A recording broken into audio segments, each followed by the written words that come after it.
నమస్తే. సామాన్యుడి చేతిలో సామాజిక అస్త్రం నంబర్ 1 న్యూస్కి స్వాగతం. నేను రవీంద్ర.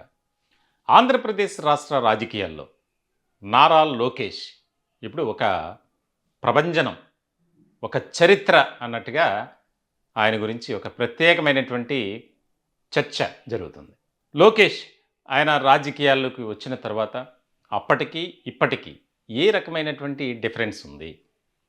మెచ్యూరిటీ లెవెల్స్, ఆయన పొలిటికల్‌గా మాట్లాడే విధానం గానీ, ఎదుటి వ్యక్తులను ఆదరించేటువంటి స్వభావం గానీ, అలాగే ప్రతిపక్షాలు, ఇతర పార్టీలు ఎవరైనా సరే ఆయనపై గానీ, ఆ కుటుంబ సభ్యులపై గానీ, ముఖ్యంగా తెలుగుదేశం పార్టీని టార్గెట్‌గా చేసుకొని మాట్లాడితే ఎటువంటి కౌంటర్లు ఇస్తున్నారు అనేది ప్రత్యేకంగా మనం చెప్పుకోక్కర్లా.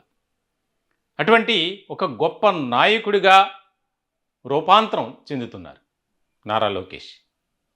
చాలా అభినందనీయం. నిజంగా వాస్తవంగా ఆయన మాట్లాడే విధానం కానీ, ఆయన వ్యవహరించేటువంటి తీరు కానీ, పేదలను హక్కున చేర్చుకునేటువంటి విధానం కానీ అన్నీ కూడా చాలా పాజిటివ్ వేవ్స్గానే ఆయనకున్నాయి. ఇలాంటి క్రమంలో కొత్తగా ఒక చర్చ అనేది ప్రారంభమైంది. చిన్నబాబుకు పట్టాభిషేకం, ముఖ్యమంత్రిగా ఆయన్ను ప్రజలు ఆదరిస్తున్నారు, అలాగే అభిమానిస్తున్నారు, ఆహ్వానిస్తున్నారు. ఈ రకమైనటువంటి ఒక చర్చ జరుగుతుంది.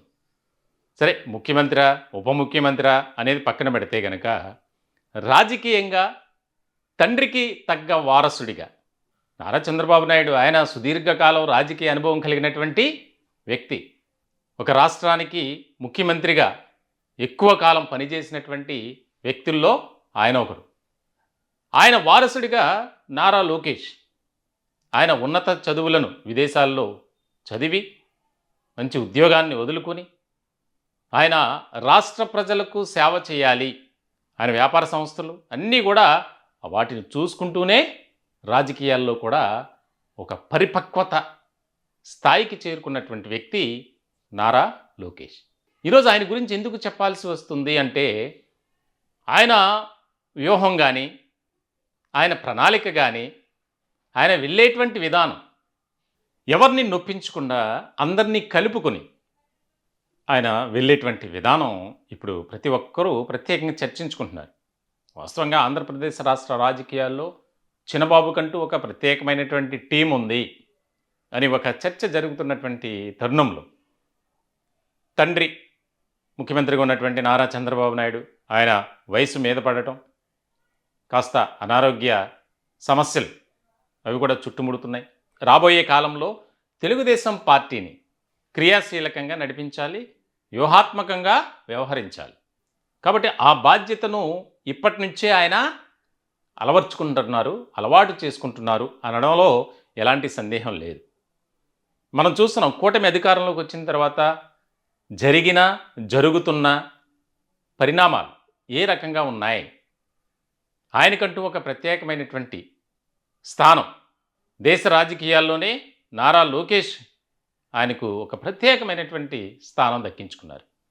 ఇటువంటి క్రమంలో కూటమిలో 3 పార్టీలు, తెలుగుదేశం పార్టీ, జనసేన, భారతీయ జనతా పార్టీ, 3 పార్టీల నాయకులను కలుపుకొని ముందుకు వెళ్తున్నారు. అలాగే ఒక ట్రబుల్ షూటర్గా కూడా పార్టీలో ఉన్నారు. ఏదైనా ఒక సమస్య వస్తే, ముఖ్యంగా పార్టీ వ్యవహారాలకు సంబంధించి ఆయనే ముందుంటున్నారు. ఏదైనా ఒక ఇష్యూ ఏర్పడితే వస్తే దానికి సంబంధించి సమస్యకు పరిష్కారం ఆయన చూపిస్తున్నారు. ఇలాంటి సందర్భంలో ఆయన ప్రజా దర్బారని, అనేక సమస్యలతో సతమతమవుతున్నటువంటి ప్రజలను వారికి ఉదయం నుంచే ఒక సమయం కేటాయించడం, తద్వారా వారిని ఆప్యాయతగా పలకరించడం, మీరేమీ బాధపడొద్దు, ఆవేదన చెందొద్దు, నేనున్నాను అంటూ ఆయన హక్కును చేర్చుకుంటున్నారు. ఇలాంటి క్రమంలో ఒక కీలకమైనటువంటి పరిణామం చోటు చేసుకుంది. అదేంటి అంటే, పార్లమెంటు నియోజకవర్గ పరిధిలో ఉన్నటువంటి అసెంబ్లీ నియోజకవర్గాలు, ముఖ్యంగా 3 పార్టీలకు సంబంధించి వారిని ఆహ్వానించడం, ఆప్యాయతగా వారితో మాట్లాడటం, వారితో విందు, తదుపరి వారికి ప్రత్యేకమైనటువంటి బహుమతులు. ఇప్పుడు ఈ కాన్సెప్ట్తో వెళ్తున్నారు. ఇది రాజకీయాల్లో ఒక ఆసక్తికరమైనటువంటి చర్చ జరుగుతుంది. రాబోయే రోజుల్లో లోకేష్ కంటూ ఒక ప్రత్యేకమైనటువంటి స్థానం, అభిమానం, ఆదరణ ఇటు ప్రజల్లోనూ, అటు 3 పార్టీల నాయకుల్లోనూ మనం సంపాదించుకోవాలి అనే లక్ష్యంతోనే ఆయన ముందుకు వెళ్తున్నారు అనేది ఒక చర్చ జరుగుతుంది. తాజాగా మచిలీపట్నం పార్లమెంటు నియోజకవర్గానికి సంబంధించి ఉన్నటువంటి అసెంబ్లీ నియోజకవర్గాల ఎమ్మెల్యేలతో వారి కుటుంబ సభ్యులను ఆహ్వానించి వారితో దాదాపుగా 4-5 గంటలు కేటాయించి వారికి భోజనం, ఆ తదుపరి ముచ్చట్లు, గిఫ్ట్లు ఇవన్నీ కూడా జరిగాయి. దీని ద్వారా ఒక పాజిటివ్ వేవ్లో, అంటే స్నేహపూర్వకమైనటువంటి వాతావరణంలో పాలిటిక్స్, తద్వారా రాబోయే రోజుల్లో ఏదైనా ఒక ఇబ్బందికరమైనటువంటి పరిస్థితి వచ్చినా, ప్రతికూలమైనటువంటి పరిస్థితులు తలెత్తినా వాటన్నిటినీ ఎదుర్కొనేందుకు ఒక సమర్థవంతమైనటువంటి నాయకుడిగా లోకేష్ ఉండాలి, ఆయన లీడర్షిప్ కావాలి అనే విధంగా ఆయన ఇప్పటి నుంచే రూట్ మ్యాప్ అనేది సిద్ధం చేసుకుంటున్నాడు. దీనికి సంబంధించి చాలా ఆసక్తికరమైనటువంటి చర్చ జరుగుతుంది.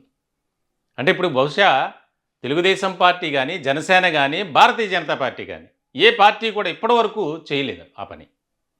అంటే ఇతర పార్టీ మిత్రపక్షాలైనటువంటి పార్టీలను పిలిచి ఒక పండుగ వాతావరణంలో సెలబ్రేషన్స్ లాగా చేసుకోవడం అనేది. దాని ద్వారా ఏమవుతుందంటే 3 పార్టీల మధ్య ఒక సఖ్యత, ఒక ఐకమత్యం అనేది ఏర్పడుతుంది.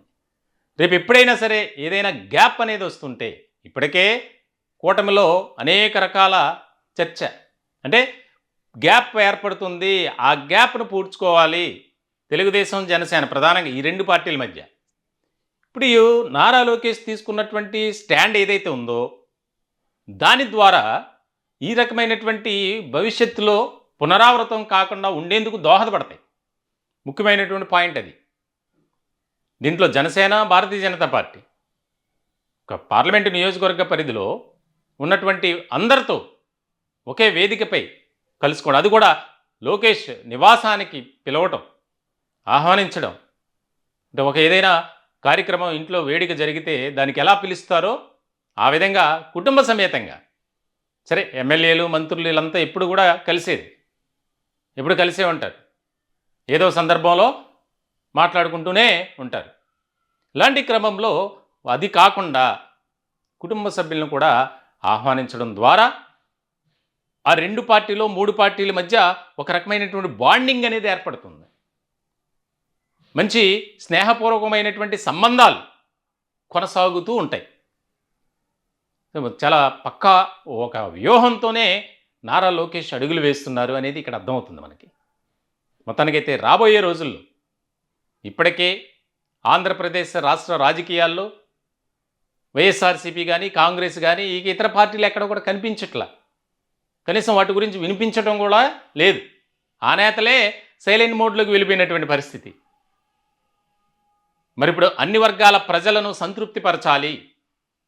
సహజంగా ఏ రాష్ట్రంలో అయినా, ఏ పార్టీ అధికారంలో ఉన్నప్పటికీ కొంత అసంతృప్తి, వ్యతిరేకత అనేది ఉంటుంది. ఎంత చేసినా ఇంతేనా అన్న విధంగా పెదవి విరుపు అనేది ఉంటుంది. సో ఇలాంటి సందర్భంలో ప్రజల ఆలోచనలను గైకొనాలి, తెలుసుకోవాలి, ఆచరించాలి, వారికి తగ్గట్టుగా వ్యవహరించాలి. ఇటు సంక్షేమ పథకాల విషయంలో కానీ, చేసేటువంటి అభివృద్ధి కార్యక్రమాల్లో కానీ, తద్వారా ఒక మంచి నాయకుడిగా ఒక గుర్తింపు అనేది వస్తుంది.